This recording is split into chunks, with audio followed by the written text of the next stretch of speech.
How's it going? I'm here cleaning away on 4674, another Colt Sporting. Now look here, I don't know if this is going to show up in this video or not. I'm going to use my little pointer. Some dumbass put 3 X's on this. What a shame.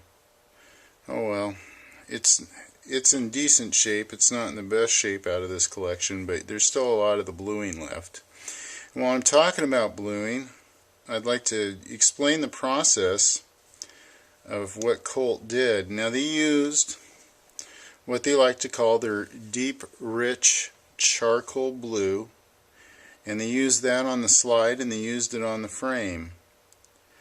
And what they did was they used a oven bluing process, and they took carbon from ground charcoal and charred animal bone, and what they would do is they would smolder it in an oven, but the color was dependent upon the polish on the metal before they blued it. And what they would do is they would polish the metal on various special polishing wheels that had different grades of abrasives on them, and they went through 3 stages before they blued them. They went from, of course, a rough to a fine, and then what was called an oil finish. Now, man, this one's lost a lot of bluing around here. You can imagine this was an expensive process, and it took quite a bit of time. In fact, I'll talk about it more, but when they got into the 1911s, they took and they sped that process up, and the finish of the guns, of course, paid the price. But being as how they didn't want a highly reflective finish on military guns for the obvious reason, you know, they moved away from this. But we're going to discuss right now what they were doing in 1902, and all the way up through the early 1911s. Anyway, as I said, a rough, fine, and oil finish in the polishing of the metal. And the small parts, like the, what do we have here?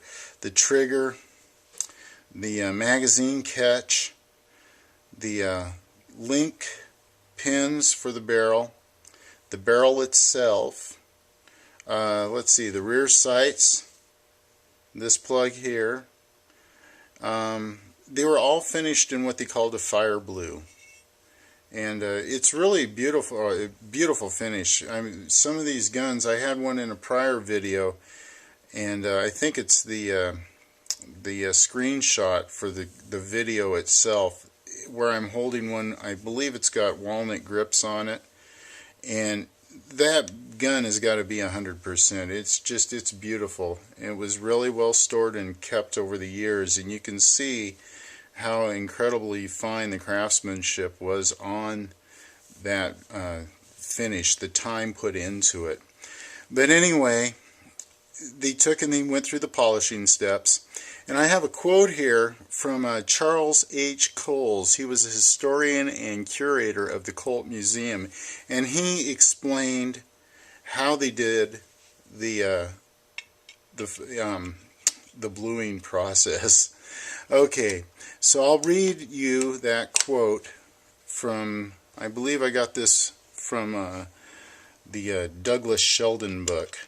And anyhow, wherever it came from, credits due to Charles H. Cole, the historian and curator of the Colt Museum. Anyway, he said that hand bluing was done in a coal furnace about 10 feet long. Just above the fire was a solid grate to control the flame. The top of the grate was covered with ground charcoal and bone to a depth of approximately 3 feet. The charcoal was brought to a smolder.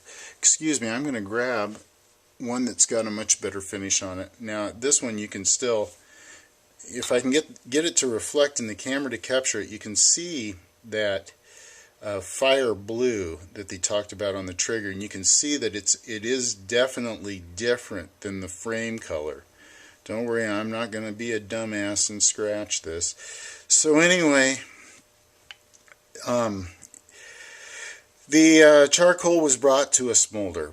Parts to be blued were first thoroughly cleaned in gasoline by workmen wearing white gloves to prevent fingerprints, and then placed on rods or holders, approximately 10 of them, and placed in the smoldering charcoal. Those are his words. So, in the smoldering charcoal. After 2 to 3 minutes, they were withdrawn and rubbed with a handful of oakum or tow and with a powder known as whiting.